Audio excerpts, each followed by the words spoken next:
This quote is referencing 84000, model 84000 wellhead, serial number 57130. 84000 has a couple issues here. We'll start with the conductor ring. The conductor ring is very badly damaged already, as you can see here, that the actual copper is actually been scraped off, most of it on the top here, so you have a big gash going across the whole conductor ring. And this, the thickness of this is way under what it should be already, so the conductor ring definitely has to be replaced. The guide ring seems to be in decent condition. The rotor just needs to be cleaned up. There are some gashes here as far as rubbing. You can still get some life out of it. What I would recommend at the very least is getting it replated so it has a fresh surface to make some electrical contact. So we'll quote just the resurfacing of this with plating. We're gonna also quote the two idler gears that are on the top. Okay, the teeth are pretty chewed up.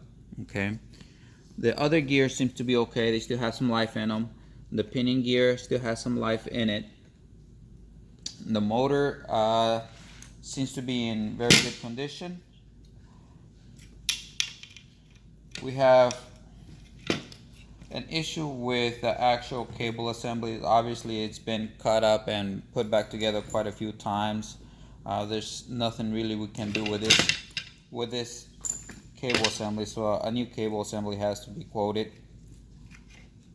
We would redo some of the soldering on the switch. Actually the switch is broken.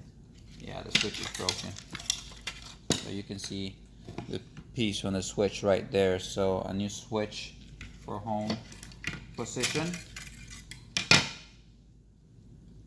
Okay, the spring seems to be okay.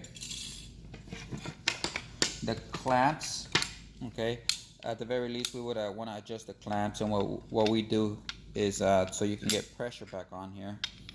I know there's people like to put tape here just so they can get some pressure when they clamp it down, but what we can do is close up the top hole here, braze it completely shut, drill a new hole in, and just lower it just slightly, maybe about 10 thousandths, and that way you can get some clamping force back on the clamp.